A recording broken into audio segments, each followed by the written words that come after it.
What's going on, everybody? I love keeping tabs on what's happening in the market. And sometimes when I get into my little rabbit hole or my little deer trail of the things that I'm following and really looking at, it creates a situation where I don't really pay as close attention to some of the other cards and what's actually happening with the market as a whole. And so one of the ways I like to continue to track what's happening is to do this monthly pickup video or somebody's pickups out there of cards selling for under $50 on eBay. And over time, I've seen a variety of things happen during these months. And I've been doing this for about a year now. And you notice little trends up and down. And then sometimes you notice something crazy. I can't believe what I saw this month. In the 40 pickups under $50, something's going on with Willie Mays cards. Willie Mays cards seem to be kind of crashing. Now, is every Willie Mays card crashing? Of course not. Is his rookie card crashing? I don't know. But suddenly this month, a bunch of his cards showed up for under $50 in pretty darn decent condition. And it got me kind of looking and going, well, what were these cards going for? Because one of the questions I get all the time is, Greg, you're showing these cards under $50 and you're acting like they're a big deal, but are they good deals, or is that just what those cards go for? And I'm like, I don't know. I just found it interesting that these particular cards are that affordable. So what I did when I started seeing this trend of not just Willie Mays cards under $50, but decent graded Willie Mays cards for under $50, card after card after card from the 1960s, I said, I need to look into this a little bit closer and see, are these cards always this cheap, or are they suddenly cheap? I was a little surprised.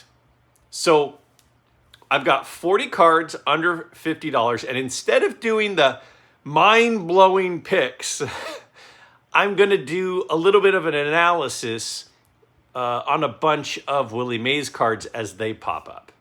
Now, not long analysis, a quick analysis, but enough to kind of give us a frame of reference as to what might be happening.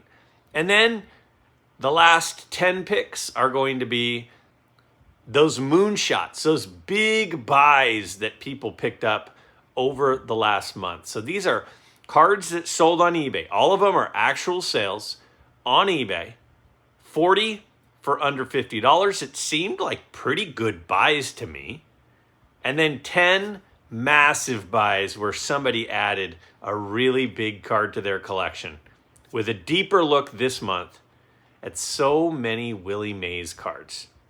Let's check it out. All right, so how about we start off with a beautiful 1960 Whitey Ford and a PSA 6. That is an absolutely stunning card, and it sold for $49.89. Cards like that are that sharp, that just seems like a good deal. Is it what they go for? Maybe, but it seems cheap to me. How about a 68 Topps Roberto Clemente in an SGC 4 for $49.80? There was a time where you couldn't buy Clemente cards in 4s for under $50. Apparently, now it's a possibility. How about a card with Mickey Mantle and maybe a potential future Hall of Famer in Ken Boyer? The Mantle Boyer card from the 1960 Topps set in an SGC 4 sold for $49 in middle of August, which seems like a pretty fantastic deal for any card with Mickey Mantle on it. How about another Roberto Clemente, this time in 1965? I like this card a lot. I love the 65 set. And for $48 to get an SGC 3 of Roberto Clemente with this cool, tight shot, I think is a really good buy for anybody. How about another nice 1960? This time an Al Kaline in a PSA 5. Sold for $48. Guy's the youngest person ever to win a batting title. And his card from 1960, which is what, about his 6th or 7th card? $48 in a 5. Sandy Koufax. There was a time when I started doing this, you couldn't buy any Sandy Koufax card for under $50. Now, this is a 1964, a great picture of him, in an SGC 3 for $48. There's going to be a few more Sandy Koufax cards, in fact, in a row even. Here's a 65 Topps ERA leaders. It's got Koufax and Drysdale. If you're a Dodger fan, how do you not have that card? That is outstanding. An SGC 6 of the league leaders with 2 all-time great Dodger pitchers for $47.75. And another one, look at this, a 61 Topps Sandy Koufax, pretty well centered, in an SGC 3.5 for $47. My head absolutely would have been exploding if I was doing my 5 mind-blowing picks this month. Another card. This card shocked me. Absolutely shocked me.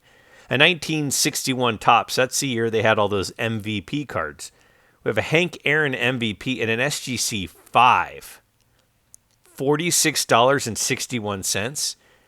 That card has to have been selling for over $100 a year or two ago. Has to have. How about a second-year Bob Gibson in an SGC 4? Yes, second-year Bob Gibson card. One of the best pitchers of all time in an SGC 4 for $46. Now, we're about to start seeing some of those Willie Mays cards that I talked about. First off is a 69 Topps Willie Mays in an SGC 4. It was $46. That is a pretty nice looking 69 Willie Mays for $46. So then you say, well, has it always been $46, or is that more of a recent thing? Well, let's look here.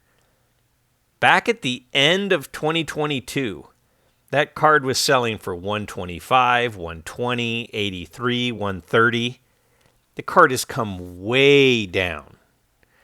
How about a 68 Topps Hank Aaron in an SGC 4.5? A 4.5 Hank Aaron card for $45.53. So we've seen Koufax, Clemente, Mays, and Aaron. How about another Clemente? Here's a 67 Topps Roberto Clemente in a PSA 3. Again, pretty well centered for $45.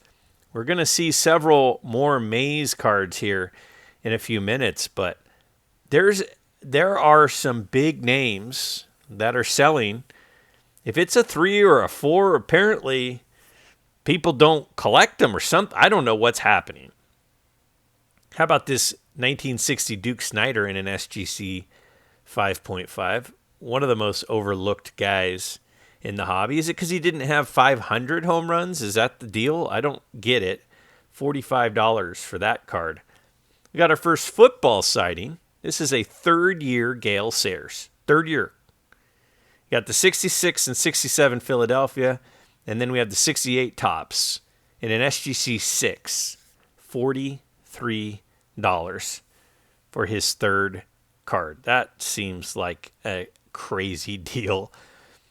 Now, here's a card with some big names on it. You got Hank Aaron, Willie McCovey, Willie Mays, and Orlando Cepeda. You got 3 big giants and Hank Aaron in an SGC 5.5 from the 64 Topps set. $42.77. Again, guys, it's $15 to grade it with SGC. How about another one of those 61 Topps MVP cards? This is a Roy Campanella in a PSA 7. A 61 Topps card in a 7 of Roy Campanella. $42.55. That seems like a great deal. I don't know. How about a 68 Atlantic Oil Lou Brock card, but it's autographed. It's autographed $42 on the autographed and slabbed, authenticated card of Lou Brock. Seems like a really nice card. All right, back to another Mays. Here's a 1960 Topps Willie Mays All-Star. And this is in a PSA 3. 1960 All-Star Willie Mays in a PSA 3 for $42. Now, has it always been $42, or is it just a newer thing? Well, again, let's go back to kind of the peak time for vintage, which was late 2022, middle 2022. This card was selling for $109, $80, and $135. How about another Willie Mays? This is a 1967 Topps Willie Mays. Maybe I'm just insulated because I live in Northern California and the cards haven't come down here. But this is an SGC 3.5 from the 67 set for $41. Now, is $41 normal? Well, a couple of years ago, that card sold for $71, $78, $60, $72. That means it's down like 40%. All right, now we got a 68 Topps Willie Mays, this time in a 4.5. It's a little off-center, but it's still a 68 Willie Mays in a 4.5 for $41. Well, was it always $41, or has it come way down? Well, in 2022, it sold for $100, $93, $104, and $99. So it's down like 60%. For Willie Mays is down 60%. All right, how about a Joe Morgan rookie card? This one in a PSA 4. Pretty well centered card for a whopping $41.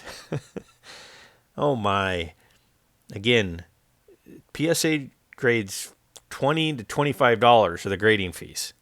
All right, back to Willie Mays. Again, lots of Willie Mays. This is wild. A 1961 Topps Willie Mays in a PSA 3 sold for $41 for a 61 Mays in a PSA 3. So, has it always been like that? No.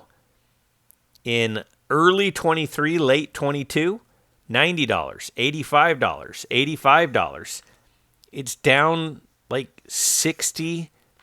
Why is Willie Mays down 60% in these cards? How about a 1969 Topps Johnny Unitas? I love the 69 Topps set. One of my all-time favorite football sets. This Unitas sold for $40 in an SGC 7. It's so hard to get high grades in the 69 football set. Here's another card that has Willie Mays on it. Also has Hank Aaron and Dick Allen for $40 in an SGC 6. The NL home run leaders from the 1967 Topps set. These multiplayer leaders cards you get some serious bang for your buck on them. How about a 62 Topps Stamps Sandy Koufax? These are hard to get in good grade. A lot of them just bend because they're so thin. 4.5 from SGC sold for $35 of Sandy Koufax.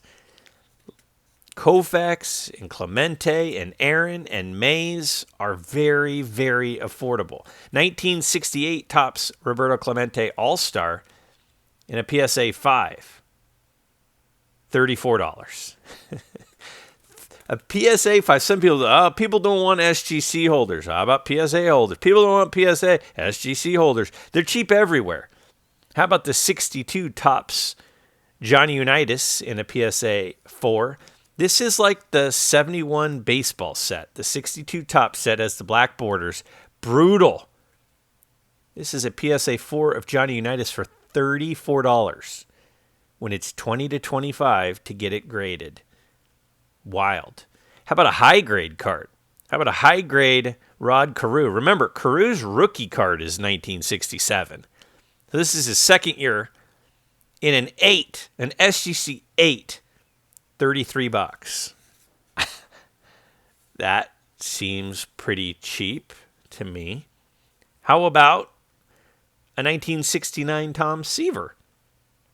This is in an SGC 5 for a whopping $32.88. This is a third-year Seaver card. His rookie card is the same as Caru's in 67. Got a nice 1965 Topps Roger Maris in a Yankee uniform. Any Roger Maris card in a Yankee uniform just pops to me. And this was $31 in an SGC 5.5. What a sweet card for $31. Again, the grading fees are almost that. Okay, how about a 61 Topps Jim Brown in action card? This, if you look it up, a lot of the times it'll be called the Jim Brown Gaines card. And it was $31 in a PSA 4. This card used to be pretty darn expensive. How about a 62 Topps Homer Kings in a PSA 4? This card has Orlando Cepeda and Roger Maris on it. $31 on the PSA 4 Homer Kings. Again, multiplayer cards. Get a lot for your money on those. How about another Bob Gibson, another high-grade card too, a SGC 7, 1968 Topps Bob Gibson All-Star in an SGC 7 is $30. $30 for that card. Great picture of him. Look at that smile. How about a 66 Topps Willie Mays in an SGC 3? An SGC 3 Willie Mays 1966 Topps, $30. Well, what did it used to sell for? Has it always been $30? No, it has not always been $30. I can assure you. Back in 2022, $80, $108.50, $90. Now it's $30. It's $30. So it's down 65%. A 1968 Topps RBI leaders with some pretty big names on it. How about Hank Aaron, Roberto Clemente, and Orlando Cepeda in an SGC 5? $26. What a deal for that card. A 68 Topps Hank Aaron All-Star. We're talking about a plain days Hank Aaron card and a PSA holder with the grade of a 4. This is a pretty decent card. $25.88. How's that even possible? Well, how about another Willie Mays? This time a 62 Topps Willie Mays All-Star in an SGC 3. Sure, it's a little off-center side to side, but it's $20.50. $20.50. Well, back in early 2023, it sold for $60, $45, $35, $46. It's down 50%. How about a 64 Topps Giant Gunners in an SGC 4? And we got Willie Mays and Orlando Cepeda, two teammates, $20.22. I'm trying to figure out this Willie Mays thing, and the only thing I can come up with is maybe the market was flooded after he passed away. Is that what it is? Let me know what you guys think. How about a 64 Topps Tommy John in an SGC 5? This guy has a legit chance at making the Hall of Fame. Really well-centered SGC 5 for $16.50. Some poor guy submitted that to SGC for $15. All right, how about some moonshot cards? Month of August, somebody picked up a sweet 69 Topps Mickey Mantle, PSA 6 for the card Auto 9. Autographed 69 Topps Mickey Mantle. $4,000 on that sweet looking card. The blue Sharpie on there just looks amazing. How about a 68 Topps Nolan Ryan rookie card? Somebody picked up in a PSA 7.5 for $5,029.55 on an auction. Look at that, it had 70 bids on it. I don't blame him. I'd like to have it myself. How about a 61 Fleer Wilt Chamberlain rookie card in an SGC 6? My dad mentioned this as his dream basketball card a few weeks ago when we talked. $5,069 on the Wilt Chamberlain rookie card. Such a sweet card. How about another Mickey Mantle autographed card? This one a 63 Topps Mickey Mantle. The card received a grade of 4.5, the autograph a 9. Looks like a pretty nice autograph. It kind of shows the era in which it was signed, too, with that pen there. Another one. Apparently, Probstein had a lot of these that they sold, and some of them sold for a lot. This is a 1968 Topps Mickey Mantle, PSA 6, autographed. Again, the blue Sharpie with the blue sky and the blue on the Yankee uniform is awesome. Now, this was an interesting one to me. So this is a 69 Topps Kareem Abdul-Jabbar rookie card. Card is a 6, auto a 10. But look at all those inscriptions. It's like his All-Stars, his MVPs, his total points, Rookie of the Year, like tons and tons of inscriptions for $7,000. How about a 64 Topps Pete Rose in a PSA 8.5? Probably the coolest looking Pete Rose card. This went for $7,155 on auction. Next up, a 1960 Topps Mickey Mantle in a PSA 8. Look at the centering on that thing. $12,000 on the 1960 Mickey Mantle card. Got two more. Next one is a 1963 Topps Pete Rose. This time his rookie card in a PSA 8. Really well-centered card. Really nice looking copy of that one. Somebody grabbed that for $14,910. The color, everything about it, that is a beauty. And wrapping it up, the 1965 Topps Joe Namath rookie card, one of the biggest football cards of all time. In a BVG 8.5, sold for $33,000. What a month. Some big buys here, but also those Mays cards. Tell me what you think is going on. Why are Mays cards down 50, 60% from a couple of years ago? I know it was the peak, and I know things have come down, but they've not all come down that much in vintage cards of all-time greats. Is it that the market got flooded when he passed away and people tried to cash in and now things are going for cheap? That's the only thing I can come up with. Let me know if you think I'm off base, but seemed crazy to me.